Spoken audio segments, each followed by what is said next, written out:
Баярлалаа да. Энэ гишүүдийн хэлж байгаа бас яг статистик бодит мэдээлэл дээр тулгуурлаж хэлээд байгаа байхгүй юу? Үйлдвэр 37 үйлдвэртэй байсан 2019 онд 11 үйлдвэр болтлоо буурсан байна. За үр дүнгээр нь юу болчиход байна вэ гэхээр шүү дээ энэхээр сайд үн тогтоодог монопол, олигопол зах зээл өөрөө бодиттой бий болчихжээ. Сонголт байхгүй болсон. 2 том үйлдвэр нийлээд 50-аас дээш өв. 3 том үйлдвэрийн үйлдвэрлэлд нийлээд нийт зах зээлийнхаа 78%-ийг үйлдвэрлэдэг болчихсон.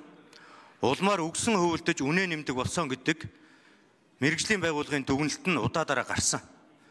Жишээлбэл шудраг өрсөлдөөн хэрэглэгчийн төлөө газар 2023 онд гурилын үн 2021 оноос 78%-аар өссөн учраас өгсөн хөвөлдөж үнэ нэмсэн байна гэдэг дүгнэлтийг гаргасан. Тухайн үед нь гурилын үйлдвэрүүд шудраг өрсөлдөөн хэрэглэгчийн төлөө газрын шийдвэрийг шүүгт өгөөд зогсоолгосон. Төрийн гарсан мэргэжлийн агентлагийн гаргасан шийдвэрийг шүүгт өгөөд 2 жил зогсоолгоод 2 жилийн дараа шүүхийн шийдвэр гарч байгаа юм. Тэгэхээр тухайн цаг үед нь үн нэмэгдэжсэнтэй төр тэмцэх гэхээр шүүгт өгсөн хэлбэрээр энэ шийдвэрийг зогсоочдөг. Эргээ зах зээл нь өөрөө олигопол хэлбэрээр яваад байгаа юм. Түүнээс дотоодын үйлдвэрлэлийг энэчээ муу байна. Дотоодын үйлдвэр байх хэрэггүй гэж үзэж байгаа нэг ч гишүүн гарахгүй. Гол нь энэ зах зээлээ яаж зохицуулах юм бэ? Мэдээж салбараа хамгаалах ёстой, тариаланчтай хамгаалах ёстой, үйлдвэрүүдэд хамгаалах ёстой. Гэхдээ энэ бүгдийн цаана бид төр хэрэглэгчийнхаа эрх ашигыг хамгаалах ёстой. Үйлдвэр байж ивэл хэрэглэгчид үнэтэй бүтээгдэхүүн хэрэглэдэг байж болно гэдэг ойлголтоор бид асуудалд хандаж ерөөсөө болохгүй. Тэгвэл хэрэглэгчдийн гар дээр очих байгаа бүтээгдэхүүн яавал чанартай, яавал хямд, яавал зах зээл дээр нөрсөлдөөн байх юм бэ гэдэг асуудлыг бид ярих хэрэгтэй байхгүй юу? Өнөөдөр та хөдөө сум дээр яваад очиж үзсэн байх. Хөдөө сумын төвд амьдарж байгаа иргэнд ямар ч сонголт байхгүй. 3500 төгрөгийн үнэтэй 1 кг нэгдүгээр гурилыг авахаас өөр сонголт тэр хүнд байхгүй. Эмийн санд яваад орно өөр ямар ч сонголтгүй тэр эмийн санд байгаа эмийг л худалдаж авах боломжтой. Тэр эм нь хэдэн төгрөг байх нь тухайн байгууллагын л асуудал. Түүнээс хэрэглэгчид сонголт гэдэг зүйл байхгүй шүү дээ. Тэгэхээр энэ иргэдэд өнөөдөр тулгамдж байгаа асуудал бол үнийн өсөлтийн асуудал. Сүүлийн хэдэн жил иргэдийн дунд тулгамдсан асуудлыг дандаа үнийн өсөлтөл гэж нэрлэж байгаа. Тэгэхээр энэ үнийн өсөлтийг бид яаж зохицуулах юм бэ л гэж. Тэгэхээр салбарынхаа мэдээж эрх ашигыг хангах ёстой, салбараа хамгаалах ёстой. Энэний цаана хэрэглэгчийн эрхийг яаж хамгаалж үлдэх юм бэ? Жишээлбэл одоо хараа 2023 онд Монгол улсад гурил үйлдвэрлэдэг гурилын үйлдвэрүүдийн ажилласан байдал нь нийт хүчин чадлынхаа 33%. 33%-аар л ажилласан. Татвартай байх үед ч тийм. 2024 онд гурилын үйлдвэрүүд 25% хүчин чадлаараа ажилласан. Энд чинь юу гэсэн үг юм бэ гэхээр өнгөрсөн цаг хугацаанд магадгүй салбарын бодлого гурилын үйлдвэрүүдэд олон төрлийн хөнгөлөлттэй зээл дэмжлэгүүдийг өгсөн. Энэний үр дүнгээр магадгүй олон үйлдвэрүүд гарч ирсэн. Суурлагдсан хүчин чадал нь 8-900 мянган тонн гурил үйлдвэрлэх хэмжээнд хүрчихсэн байна. Гэхдээ өнөөдөр яг бодит байдал дээр 25-аас 30% нь л ажиллаж үйлдвэрлэж байгаа байхгүй юу? Тэгэхээр энийг шууд татвар тэгэлсэнтэй холбож тайлбарлаад өнөөдөр гурилын үйлдвэрүүд шууд дампуураад унж байгаа юм шиг байдлаар ярих нь бол зохисгүй маа. Гурилын үйлдвэрүүдэд хамгаалах ёстой. Гэхдээ хэрэглэгчийн эрхээ яаж хамгаалах? Та энэ дээр нэг бүр бодиттой сайхан тайлбар хийгээд гэж. За би гишүүддээ үн танилцуулъя. Үйлдвэрийн үн шүү. Миний хариуцах хүрээнд бол Улаанбуудайн тариалтыг нэмэгдүүлэх, үйлдвэрлэлийг нэмэгдүүлэх зорилготой. Алтан тариа компани 1-р гурил. Яг одоо үйлдвэрийн үнээр 1500 төгрөг гарч байна.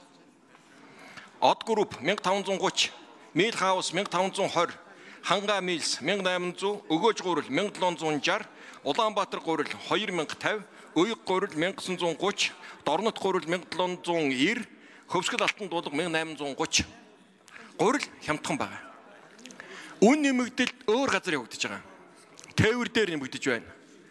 1000 км тээж байна. Ийм хямдхан барааг үнэтэй тээврээр тэгээд 1000 км очиод тэр сумын төвд очихоор тээврийн өртөг, дэлгүүрийнх нь өртөг, зардал, хөрөнгө оруулалт нэмэгдээл явж байгаа байх гэж бодож байна. Энэ миний асуудал биш. Би Улаанбуудаагаа тариулаад үйлдвэрүүд маань ард түмнээ тасралтгүй, чанартай, хүнсээр хангах зорилгоор хэрэгжүүлж байна.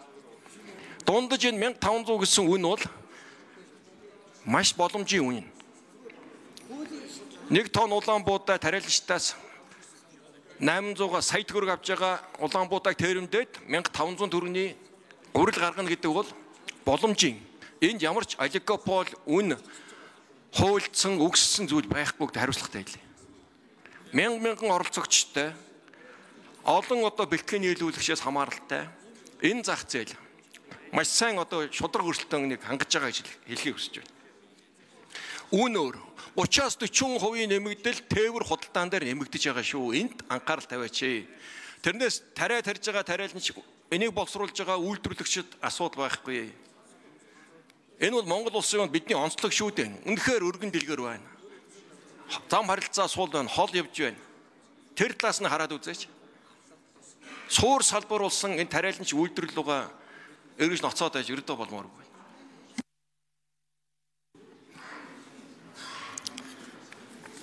Одоо гурлийн үн яг үйлдвэрийн үн гэдэг бас үн байгаа. Улаанбаатар хотод тэгээ яагаад 1-р гурил 2800 төгрөг хүрсэн байгаа юм? Одоо ер нь бол энэ нийт ард иргэдийн яг үндсэн хэрэглээ бол гурил штэ. Магадгүй илүү чинэлэг хэсгийн хэрэглээ бол гурил эрс багассан байх. Гэтэ яг гурилтай холбоотой хэрэглээтэй энэ үнийн асуудал байгаа байхгүй юу? Орон нутгийг бас ойлгож болно. Гэхдээ өнөөдөр жишээлбэл зарим нэг хилийн бүсээс хол аймагуудад бол гурлийн үн бол дэндүү өндөр байгаа. Жишээлбэл Төв аймгийн Улаанбаатар хотыг тойрсон сумдуудад улсын хэмжээнд хамгийн өндөр үнэтэй гурил хэрэгжилж байна.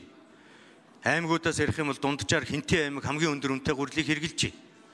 Тэгэхээр энэ үнэтэй гэж байгаа үг чинь таны саяны хэлсэн үйлдвэрээс 1500-600 төгрөгөөр гарч байгаа юм бол яагаад зах зээл дээр очихороо 3500 хүртэл үн нэмэгдээд байгаа юм бэ л гэдэг асуудал шүү дээ.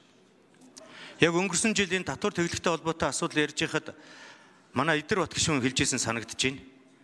2023 оны хавар 50 кг-ийн шуудатай гурил 65 мянган төгрөг байжсэн чинь 2024 оны хавар 4-р сард ирэхэд 50 кг-ийн шуудаа гурил 120 мянган төгрөг цаашлаад бүр 140 мянган төгрөг хүртлээ үн өслөө гэдэг асуудал чуулган дээр яригдчихсэн. Яг бодиттой амьдрал дээр. Тэгэхээр эн чинь өөрөө нэгэн жилийн дотор тэр өссөн зохицуулалт дээр ямар тайлбар байх юм бэ? Энийг яагаад аажмаар зохицуулт хийгдэж чадаагүй юм бэ гэдэг асуудал байхгүй. Хоёрдугаарт нь энэ болор чулуун дарганы дээр нэг нэмэлт тайлбар хийчээж би бас гишүүдийг мэдээлэлтэй болоо гэж бодож байгаа. 2020 оноос эхлээд гурлийн үйлдвэрүүд хөнгөлөлттэй зээл хэлбэрээр нийт дүнгээр 220 төгрөг бум төгрөгийн зээл авсан. Хөрөнгө оруулалт хийх зорилгоор. Зээл авахтаа байгуулсан гэрээгийн тухай үед харж байхад гурлийн нийлүүлэлтийг бууруулахгүй, үн нэмэгдүүлэхгүй гэсэн гэрээний заалттайгаар хөнгөлөлттэй зээлийг төрөөс авсан байдаг. Зарим үйлдвэрүүд нь авсан зээлээ гурлийн үйлдвэрлэлийн сайжруулахад зориулаагүй өөр зүйл зарцуулсан байсан нь ч бас тухайн үеийн шалгалтаар илэрч ирсэн. Тэгэхээр энэ дээр энэ зах зээл яагаад энэ нэг жилийн дотор үн 78% нэмэгдсэн бэ гэдэг тайлбарыг бас ярих нь зүйтэй. Бид өнөөдөр энэ татварыг 50 тавихгүй гэж ярьж байгаа гол нь биш. Учир шалтгаан нь яг юу байсан юм? Одоо өнөөдөр бид энэ шийдвэрийг гаргуул тэр учир шалтгаан арилсан юм уу үгүй юу гэдэг дээр л бид тогтож ярих хэрэгтэй байхгүй юу?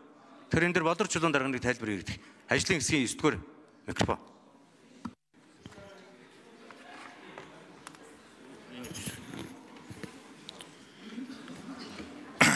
Улсын хурлын даргын асуултанд хариулт өгье. Хүнс хөдөлж хөнгөлдрийн яамны бодлого төлөлтийн газрын дарга болорчлоо. Тэгэхээр гурлийн үйлдвэрүүд хөрөнгө оруулалт хийсэн, технологи сайжирсан, тоног төхөөрөмжөөс очсон, дэлхийн шилдэг тоног төхөөрөмжүүдээр бүгдээрээ шинжил хийж чадсан.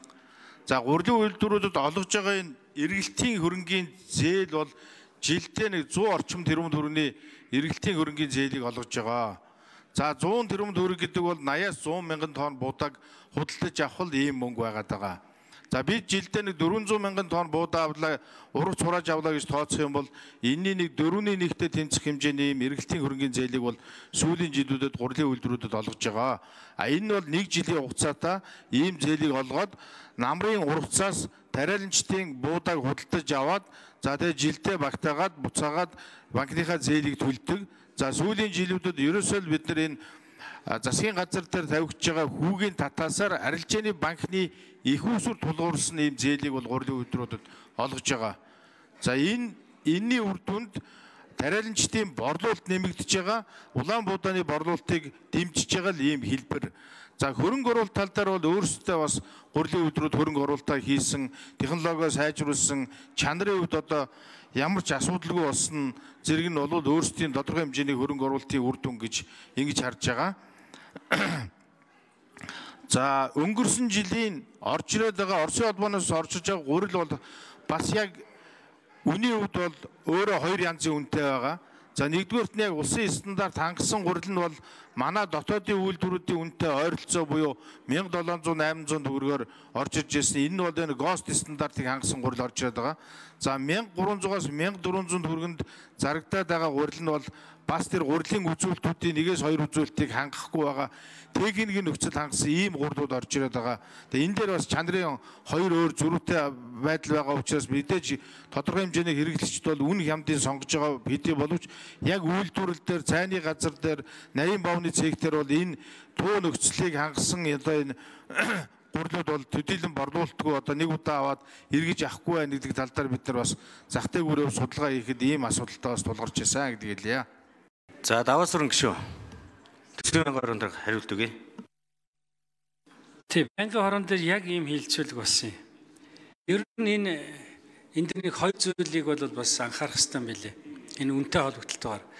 Нэгдүгээрт бол энэ гурилын татвар чинь 5% л асуудал байгаа байхгүй. Тэрнээс тэр 30-40% асуудал биш. Тэгэхээр хаанаасаа 30-40% хямдрал гараад ирвэ гэдэг асуудал. Тэгээ энэ бол ерөөсөө тээврийн зардал. Бороо аймаг Оросоос авчиж байгаа учраас тээврийн зардлын зөрөө гарч ирж байгаа. Тэрнээс биш одоо импортын татвар айхтар нөлөөлөд 30-40 болгоцсон гэж бол бас үзэх буруу юм билээ. Хоёрдугаарт ерөөсөө ковид бүх юмны үн 2 дахь өссөн юм билээ. Ганц гурилч биш юм билээ. Тэгэхээр энийг бас бид нар анхаарах хэрэгтэй. Ерөөсөө ковидын дараагаас эхлээд одоо энэ юуны үнийн саксын үзүүлэлтэнд ерөөсөө бүх барааны үн үндсэндээ 2 дахь өсөд ингэж явчихсан юм билээ.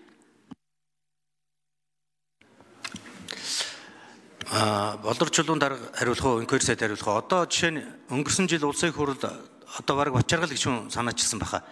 Мэдээж татвартай холбоотой асуудал ингэж явж байгаа юм бол экспортод гарах бодлогыг дэмжээч. Гурилаа экспортод гарах, өр тариагаа экспортод гарах гэдэг зүйлийг улсын хурлаас тогтоол батлаад өгсөн. Би түрүүн хэллээ шүү дээ. Монголд өнөөдөр суурьлагдсан байгаа хүчин чадлынхаа 25-аас 30% нь үйлдвэрүүд ажиллаж байна. Тэр үйлдвэрүүдэд асар том боломжууд байгаа байхгүй юу? 100% үйлдвэр бол бараг манай дотоодын үйлдвэрүүд 800 тонн гурилыг үйлдвэрлэх хүчин чадал нь байгаад байгаа юм. Хүчин чадал нь байна. Тэгэхээр энэ илүү үйлдвэрлэж байгаа гурилыг яагаад экспортод гарах бодлогыг та нар дэмжиж өгөхгүй байгаа юм бэ? Зөвхөн дотоодын зах зээл дээр хэрэглэгчдийн нуруунд дээр бүх ачааг өөрүүлэх гэж байгаа юм шиг бодлого явж байгаа чинь өөрөө хэрэглэгчийн эрхийг зөрчиж байгаа асуудал юм аа гэдэг үнцэг гарч байгаа. Хоёрдугаарт нь 2021-ээс 24 онд гурилын үйлдвэрүүдэд нийт дүнгээр 212.4 тэрбум төгрөгийн хөнгөлөлттэй зээл өгсөн. Тэр хөнгөлөлттэй зээлийн бодлого чинь өөрөө энэ гурилын үйлдвэрлэлийнхаа хүчин чадал, зах зээлийнхаа багтаамж тооцож өгсөн зээл байд юм уу? Ерөөсөө үйлдвэр болгон ингээд нэг зээл аваад ань зогооч гэдэг байдлаар өгöd байгаа юм уу? Ахаад жил болгон 100 тэрбум төгрөгийн эргэлтийн хөрөнгөний зээл өгдөг гэж байна. Гэтэл гурилын үйлдвэрүүдийн худалдаж авдаг үр тарианы зах зээл чинь өөрөө 225 тэрбум төгрөгийн зах зээл. Нэг ёсондоо гурилын үйлдвэрүүд тэгвэл 50% нь төрөөс авсан хөнгөлөлттэй зээлээр бизнес хийж штэ жил болгон. Тэг эн чинь өөрөө зөв юм уу? Тэг эннийхээ үр дүнгээр хэрэглэгчдийн гар дээр яагаад хямд өртөгтэй бүтээгдэхүүн очихгүй байгаа юм бэ гэдэг асуудал энд яригдж байгаа байхгүй юу? Тэг энэ дээр нэг тодруулаад хариулаад өгчөөч. За инквери сайд. За Монгол улс болон бүгдээрээ хятад улсын эрх бүхий байгууллага хооронд байгуулсан гурил экспортлох үеийн хяналт, шалгалт, хорио цэрийн шаардлагын тухай протокол тавьдаг. Энэгээр бид өнөөдрийн байдлаар 12 аж ахуйн нэгж бүгдээр хятад улсад гурил экспортлох эрхтэй бөгөөд за экспортын гол 23 онд нэг 0.6 мянган тонн буюу 600 кг гэсэн үг. 24 онд 1400 тонн, 25 ондны байдлаар 240 тонн гурил экспортлж чадсан.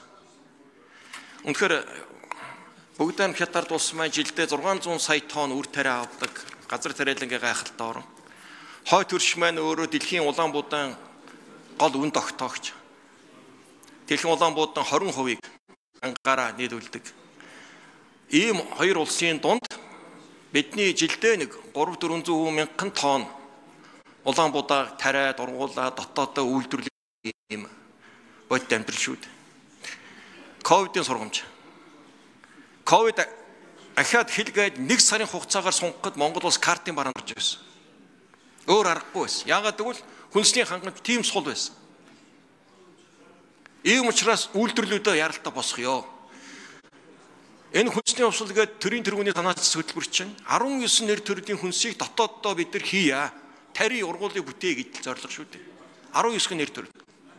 Тэрний онцгой нэг нь гурилан бүтээгдэхүүн Улаанбуудаа байхгүй нэгс. 90 оны сургамж. Яг ийм шийдвэр гарсан. Салбар унссан, аж ахуйнууд татан буугдсан, талбай зэрлэгшсэн. Эрчимцэн аж ахуй нөгөө нэгдлүүд тойроод байсан нэгдлүүд нь бүгд тарсан. За ингээд 100% гаднаас гурил гуйдаг болсон.